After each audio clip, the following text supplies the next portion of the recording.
For the series on the French Revolution and Napoleonic France, we've been looking pretty closely at quite a bit of the military history of the late 18th and early 19th centuries. That's meant that the content is peppered with phrases like demi-brigade, or cavalry squadron or regiment, but with very little frame of reference for what those terms actually mean. So to rectify that, I'll be making an overview for each of the major belligerent powers of the period: Great Britain, Austria, Prussia, Russia, and of course France. Hopefully, by the end you'll have a better idea of the ways in which the armies of these powers fought, were organised, and changed over more than 2 decades of near constant conflict. And since they're at the centre of everything we're about to discuss, the best place to start is in France. We begin with the Royal Army of France, which in 1789, on the eve of revolution, wasn't exactly in the best shape. Though one of the largest and most formidable land forces in Europe, the French army was sapped of strength by decay and neglect. Built up into a large, powerful force under King Louis XIV, the army began to deteriorate under his successor Louis XV. The king was focused on the finer things in life, as his army engaged in the wars of the Polish and Austrian succession. Funding and support were down to a shoestring by the time of the 7 Years' War, and the results were predictable. In Europe, the combined might of Prussian arms and British cash inflicted painful defeats at Rossbach in 1757 and Minden 2 years later. Over in the Americas, despite a spirited defence, the French were ejected from Canada by 1759 after a defeat at Quebec. The result was that at the Treaty of Paris in 1763, France was deep in the red, with Prussia claiming the mantle of the premier European land power. One of the major reasons why the French army fared so poorly was because it was an army at crossed purposes with itself. The mission of the army was to defend the kingdom, and yet for the nobles who dominated the officer corps, the army was not a vocation or a profession, but rather a stable source of income and employment. Around 90% of the officer corps were noble, most of whom were drawn from the noblesse d'épée, the nobles of the sword, descendants of the knightly class of their medieval age. Louis XIV had steadily reined in his wayward nobility, granting them the near-exclusive right to lead his armies, but this kept many nobles away from their lands and estates, leading to a reliance upon their officers' wages and whatever loot they could plunder. A few rose through the ranks, usually by means of nepotism or favouritism, and could make ends meet with embezzlement and bribery. But for most officers, they teetered on the verge of insolvency. There was therefore a tendency for the officer corps to exclude bright up-and-comers. A nobleman, barely 18 years old, could take command of a regiment and hold it for life. Elderly officers were kept in well past their prime, leaving the truly talented rising up through one of France's many excellent military academies to languish in obscurity. A culture of indolence and incuriosity took hold. This in turn further hampered the innovativeness and the adaptability of the army. Little change took place between generations of officers. The 7 Years' War was the shock to the system needed to shake the army from its torpor. A new generation of military thinkers came to the fore. Reformists like Jacques-Antoine Hippolyte de Guibert, Joseph-Marie de Servin, Jean-Baptiste Fouquet de Gribeval, Claude-Louis de Saint-Germain, and Jean-Pierre Dutheil. Though systemic reforms were not implemented, a slow and steady improvement of the dysfunctional royal army was well underway when Louis XVI assumed the throne in 1774. A Nordically fascinated Louis wasn't too concerned with his army, but did put it to good use during what the French called the American War. In support of the fledgling United States, the French undertook 2 major naval expeditions to the American coast and the Caribbean, the landing of a sizable force under the Comte de Rochambeau, and nearly a decade of sustained material and fiscal aid. Many of the lessons of the reformists informed new standards and practices. The army under Rochambeau was small, but by far the most professional and hard-hitting force the French had put to the field in nearly 50 years. Nonetheless, as the 1780s wore on, the Royal Army's structural problems went unamended, and the slow decline continued. One of the most pressing issues was of recruitment and retention.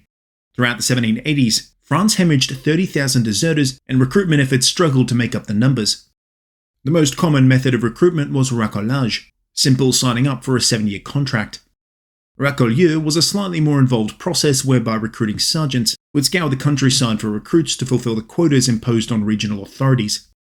Recruits wise to these antics would take the king's shilling, or the roy's livre, desert, and then do it again halfway across the kingdom in a process called billettage. The main problem here was morale among the soldiers. Pondering this issue decades earlier, the Comte de Guibert devised a solution in his influential Essay on General Tactics. Guibert proposed that if the army were recontextualized as a national army beholden to the people, as opposed to a royal army beholden to the king, it would be far more organically popular. Building on Guibert's framework, the Comte de Servan described the citizen soldier, the new type of soldier that would both create and be created by the national army. None of Servan's or Guibert's proposals were ever adopted during the royal years, but once the revolution broke out, their lessons were internalized by the liberals of the early revolution. They succeeded in disentangling the army from the king, firstly by assuming civilian control of martial affairs, and by delocalizing the regiments. Still, the national army was only a pipe dream, as the citizen soldier remained elusive. Mutiny and desertion were rife. Among the noble officers, this was perhaps inevitable, but among the common soldiers it was intolerable to the National Assembly. Steps were taken to improve a soldier's lot, allowing the troops to exercise political rights, removing them from military law to place them under the civil code, and generally improving their dignity as people and as citizens. These efforts inculcated civic spirit certainly, but it wasn't until 1792 and the declaration of war on Austria that the citizen soldier was created. Having been defeated at the borders and with the Duke of Brunswick bearing down on Paris, the revolutionaries issued the law of the nation in danger. An appel, a widespread call for volunteers, went out, and hundreds of thousands of citizens responded. Bands of volunteers formed into ad hoc fédéré battalions, led by elected officers. Additional officers were elevated from the ranks of the pro-revolutionary middle and lower classes, who were quick to nab the chance to prove their mettle. And it's here that the French officer corps of the Revolutionary and Napoleonic era is formed. For figures like Lannes, Murat, Grouchy, Lassalle, Ney, Desaix, Augereau, Soult, Kléber, Massena, Berthier, Joubert, Hoche, Moreau, and Bonaparte, service in the Revolutionary Army was their time to shine, an opportunity for promotion and martial glory. The meshing of a volunteer national system onto the rigid Royal Army created a hybrid force. The corps was the old guard ex-Royal Line regiments, now bolstered by eager volunteer units. A new organisational unit was devised to maximise the effect of this union, the Demi-Brigade, taking the place of a regiment in tactical use. It consisted of one line battalion of veteran infantry and two fédéré battalions of volunteers.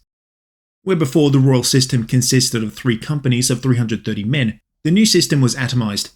Line battalions consisted of 9 companies, 8 fusilier and 1 grenadier. Sometimes the grenadiers were swapped out for companies of specialists like engineers or skirmishers where applicable. Each company had an on-paper strength of around 100. Fédéré battalions varied from unit to unit, region to region, and were only formalised into the battalion system later on. Organised light infantry companies were attached to battalions. They consisted of 4 companies of chasseurs, 1 company of carabiniers, and another company of voltigeurs.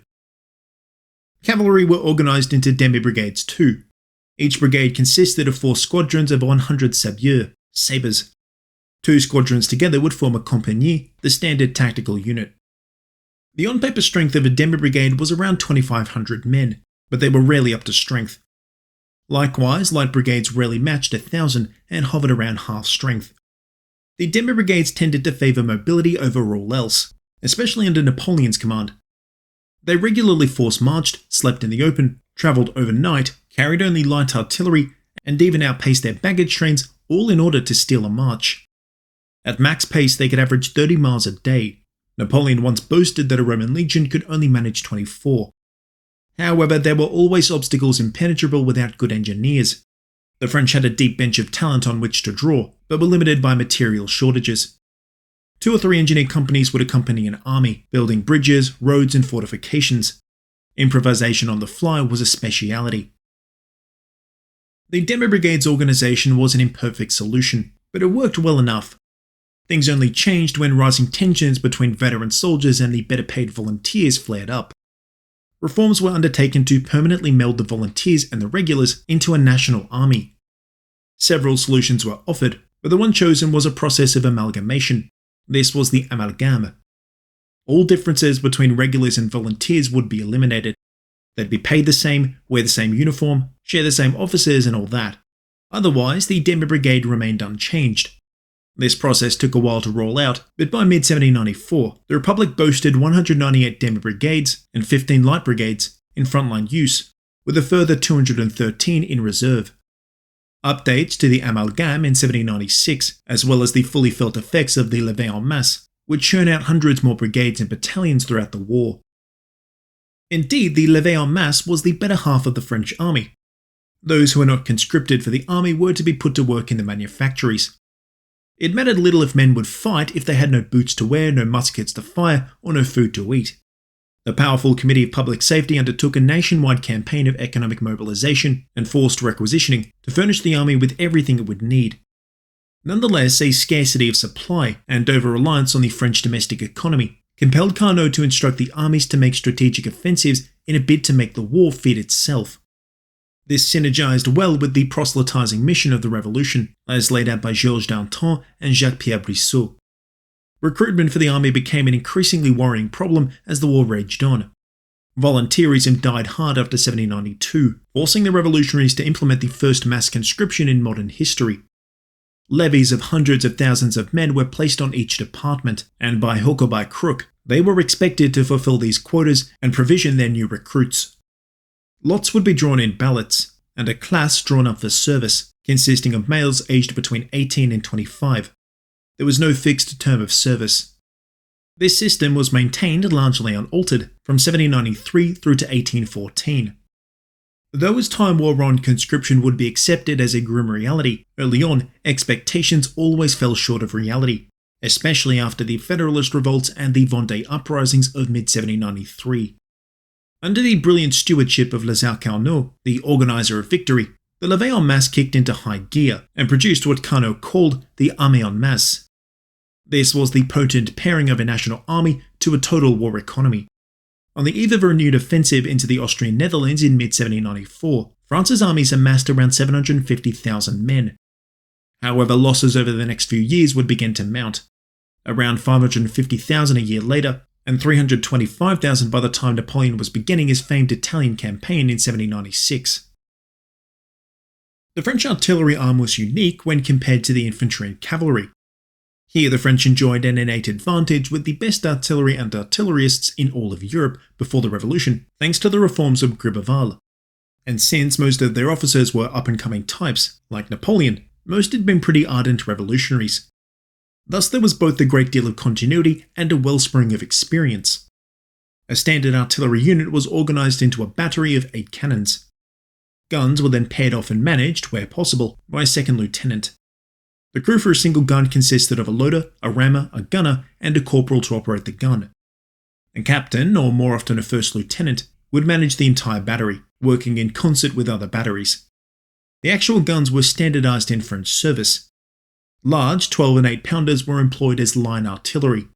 In cases of siege, mortars and howitzers were used, and also sometimes in defence of fixed positions. If the heavy line artillery was the Thunder, the light artillery was the Lightning. They issued firepower for mobility. All guns were horse-drawn, but light artillery was moved mid-battle to more advantageous spots, keeping pace with the advance or retreat. The technique of l'artillerie volante, the flying battery, was actually a Prussian invention, but would rise to its zenith in France. In 1792, public safety sanctioned the formation of a horse artillery corps. This was later increased to 9 companies, and by the end of 1793, fully 30 companies. Each company consisted of 4 or more batteries. Each battery consisted of 6 guns, 4 8-pounders and 2 6-inch howitzers. Generally speaking, owing to superior production methods and standardization, French artillery was more accurate and longer ranged than its competitors. Whereas most nations had a mix of bronze, brass and iron pieces, most French guns were iron cast, providing greater strength. This did increase weight and required more gunpowder per shot, but was offset by increases in effectiveness. Unusually, each cannon was equipped with ranging sights for precision fire. Gun carriages, or caissons, were sturdy, well-designed, and carried extra ammunition. Horses were the real problem. Even though France boasted 7 fully operational artillery regiments, with several thousand cannons and gunners in 1791, logistical constraints limited the usability of this tremendous force. Ranges on French cannon varied.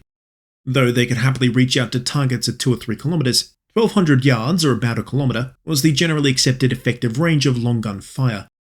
Smaller pieces could reach about half that distance. The French also pioneered a technique called ricochet fire. This technique called for less precision, as the gunners aimed for the ground ahead of an enemy force. When a cannonball landed, it would bounce up, hopefully into the enemy line, but in so doing, spray an arc of rocks, dirt and iron shards, inflicting many casualties. There were three main types of ammunition. Regular solid shot, literally just an iron ball of varying caliber, was the mainstay of all artillery and could do immense damage. Explosive shells were the other main type, employed almost exclusively by the howitzers and mortars. A fuse was set into a hollow cannonball packed with gunpowder. The act of firing would light the fuse, and if timed correctly, it could detonate to absolutely devastating effect. At Leipzig in 1813, howitzers inflicted as many as 100 casualties per shot. Canister was the third and final type of ammunition. Musket balls or iron filings, iron nails, even sometimes cutlery, was packed into a sack or a tin cartridge and fired on targets out to within a few hundred paces. The closer the better, as the spread was immense. Canister shot was essentially just a 12-pounder shotgun blast. For all types of ammunition, it was possible to pre-assemble rounds by mating ammunition to a sack of gunpowder. Whereas most armies did this pre-battle, the French had dozens of these on hand and stocked for their caisson. Other armies eventually caught on. This allowed for a much faster fire rate in battle. Theoretically, it was possible to fire as many as 6 shots a minute, but for decent accuracy, 2 or 3 was more common. Extended use, especially of canister shot, wore out barrels very quickly, but since the French had iron cannons, they could fire further for longer. In practice, the French avoided firing in salvos, preferring to fire individually so as to maintain a constant sheet of fire, and allow the guns to maintain individual accuracy. However, fire was focused on a specific part of the enemy line, so as to maximise the demoralising effect of artillery. Counter-battery fire, the cannibalistic targeting of gun-on-gun, was generally avoided in French practice, resorted to only as a battlefield exigency. Before 1796, the demi-brigades possessed organic artillery of 4 6-pounders. These were phased out as the troops became better disciplined. So as we've seen, the Revolutionary Army was a bit of a throw-together. Problems with organisation, discipline and logistics plagued the Republic, but one key advantage the army possessed was its sky-high morale. Letters home from the soldiers griped about the usual soldierly things: bad food, bad pay and bad conditions, but they also made the point that they were there willingly. Once the initial influx of fédérés was properly incorporated, the army was suffused with purpose and determination. A true national army, where the citizen soldiers fought hard in defence of la patrie. Even when the war took on an offensive posture, this defensive rhetoric was still invoked, with the powerful symbolism and rallying effect of national defence relied upon by successive French governments to sustain the war effort. And as the war raged, the army gained valuable experience which triggered organisation and tactical innovation. With no old guard to contain the next generation of talent, novel ideas and innovations were trialled and adopted at a rapid pace. Nonetheless, these innovations were formed on the backbone of extant military thinking. The basis of French tactical doctrine was derived from experiences after the 7 Years' War. In the climate of post-war reform, 2 schools of thought quarrelled over how best to improve the infantry. Proponents of linear formations, maximising firepower, clashed with proponents of columnar tactics, maximising mass and shock. Tests concluded in 1778 concluded that columnar tactics were impractical on their own, so a fused columnar linear drill was devised, adopted as the drill of 1788. Initially, the Revolutionary Army's hodgepodge and ill-disciplined state, before the amalgam, precluded the use of complicated drills. Generally, more rudimentary tactics were employed, the frontal attack being the most common. Typically, a cloud of skirmishers would screen several battalions as they advanced. Skirmisher fire would be focused on the flanks and other weak points. They'd maintain a curtain of fire as horse artillery was brought to bear, the light guns cracking the enemy formation. Once a sufficient breach was formed, the columns would advance, screened by cavalry. After marching under covering fire, a general order would be given to charge, led by the officers in front. Crashing into the enemy lines, the massive bayonets would hopefully be enough to break even a well-disciplined enemy. These tactics were effective, albeit crude. The example par excellence was the Battle of Jemappes. However, this was a double-edged sword. When the enemy held firm, as happened a few months later at Neerwinden, a panicky retreat would ensue. And either way, a breakthrough left columns disorganised and exhausted. None of this was sustainable. After the amalgam, proper drilling of troops became possible, and the complex operation of transitioning a brigade from a column to a line or vice versa became possible. The old drills of 1788 were again employed, but modified by the experiences of the war. After 1794, the French employed effective fire and manoeuvre tactics, marrying the line and the column in a model called l'ordre mixte, the mixed order. This was essentially a firepower-heavy column, intended for aggressive offensive action, what the French called après or at the ready tactics. A central column screened by skirmishers and escorted on the flanks by the other two battalions would make an attack at a critical point.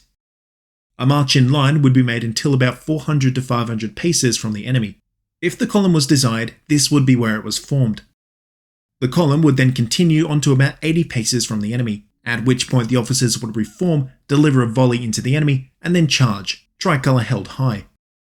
This evolution minimised the damage of a failed attack, as the line provided a backstop whilst also allowing for a more consistent exploitation in the event of a breakthrough. These l'ordre mixte columnar tactics were frequent in the first years of the revolution. In the Flanders campaign, Wattignies, Ypres, and Hondschoote are the prime examples.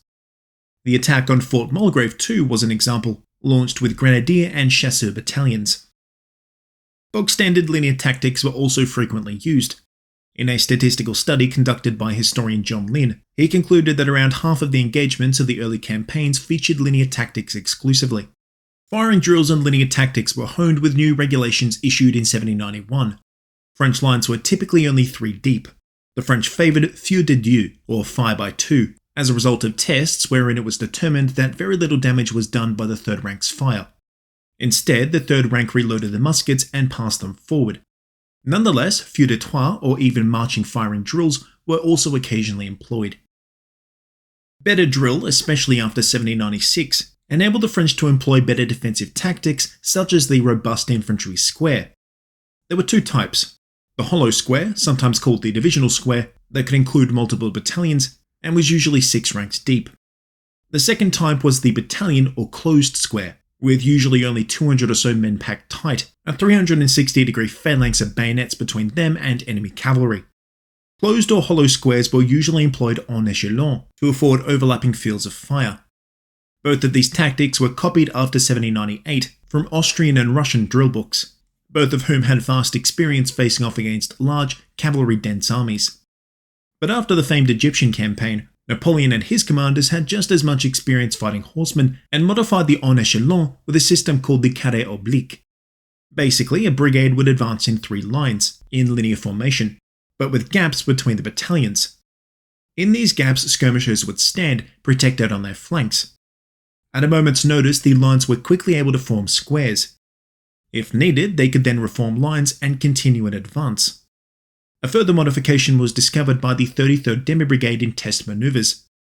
In order to avoid friendly fire, the squares would be rotated 45 degrees, thereby opening up good fields of fire. France's strategic aims were dictated by political necessity, featuring a mix of revolutionary idealism and logistical constraint. Recommendations were forwarded by Lazare Carnot's Topographic Bureau, run out of the Tuileries in Paris. This was the first general staff in modern military history, their job being to map out and organise any number of plans for political consideration. Once a strategy was decided upon, it was up to the generals in the field to execute that plan. France had settled on 13 field armies by 1795. Each was led by a general-in-chief who had a staff of a dozen or so adjutant generals, or staff officers, and several more aides-de-camp. Armies were comprised of at minimum 2 divisions, sometimes as many as 5 or 6. A general de division commanded the division, aided by a staff of 5 adjutant generals. To keep tight political control over the armies, it was standard practice for a political appointee, a representative on mission, and after 1795 an agent on mission, to attend the generals. A division numbered several thousand soldiers and was, by design, a combined arms force, made up of cavalry, infantry, and artillery. It would consist of a minimum of 4 infantry brigades, and when reinforced, perhaps as many as 8. Cavalry and light brigades would also be attached. The idea was that a single division could self-sustain in a fight as the masse primaire, sometimes supported by the masse secondaire, whilst another division formed the masse de manœuvre, moving to the enemy's rear. This was the preferred French and later Napoleonic tactic of the manœuvre sur le derrière, a maneuver to the rear, sometimes called the indirect approach. The intention was to envelop a numerically superior enemy quite reliably. Variations on this tactic were common, but still essentially derivative. Grabbing your enemy by the nose and kicking him in the arse was the French way of war for the entire era. The prime examples, noted by military historian David Chandler, include Napoleon's 1796 Italian campaign, chiefly the crossing of the Po, the Marengo campaign of 1800, and the Danube campaign of 1805. The other tactical doctrine employed by the French, and Napoleon in particular, was the strategy of the central position. The idea was to get between two enemy wings and, by dominating a central position, defeat and detail the enemy and prevent them from coordinating. Done properly, even a numerically inferior and isolated French army could defeat much larger forces. Without doubt, the prime example is the Battle of Rivoli in 1797. The heights of Trombolore and Rivoli itself formed the central position on which the entire Austrian assault was broken. Ideally, the central position played out in three phases. In Phase 1, 3 divisions advanced in columns. The advanced guard and cavalry would race for the desired central position. This did not have to be a defensible position because the idea was to outflank the enemy. For Phase 2, the other divisions would attack their respective enemy armies, bogging them down in pitched fighting. This was why divisions had to be self-reliant. A division of, say, 10,000 had to be able to hold against an enemy several times their number. Phase 3 would commence with the central division forming the masse de décision, the decisive force. One of the enemy wings would be selected as the main focus, and here a manœuvre sur le derrière would be employed, enveloping one entire wing. The strategy of the central position was modifiable. For instance, during Phase 1, a division could attempt to extend the enemy's flanks or sever their lines of communication, thereby making the attack of the masse de décision easier. A reserve could be maintained to capitalize upon a rout or bail out an ailing division. During Phase 3, once one wing was destroyed, the army could be reformed to pursue. So too was the strategy of the central position scalable. It didn't have to be wings of an enemy army engaged, but rather entire armies. The central position could be Mantua or Milan or Verona, as was the case in 1796. Overall, it was a daring and aggressive strategy that synergized well with French deficiencies in manpower and equipment. The payoff was that it was hard to actually annihilate an enemy force, as evinced by the failure to catch Alvinzi at Arcole. The central position was a favoured tactic of Napoleon, even if, for this reason, he didn't personally like it. After 1799, the central position would fall out of favour as the lessons of the Revolutionary Wars were institutionalised and new methods of organisation implemented. In less than a decade, from Vimy to Marengo, the French army went from a bloated, disorganised and expensive mess to Europe's preeminent fighting force, capable of taking head-on the combined might of the coalition.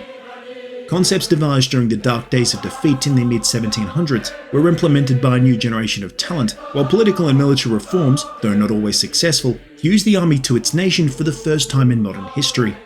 The Revolutionary Army closed out its existence on a high note with the defeat of Austria in 1801 and a favourable peace with Britain the next year. But the evolution of French arms was far from over, and only to reach its zenith under the wings of an imperial eagle.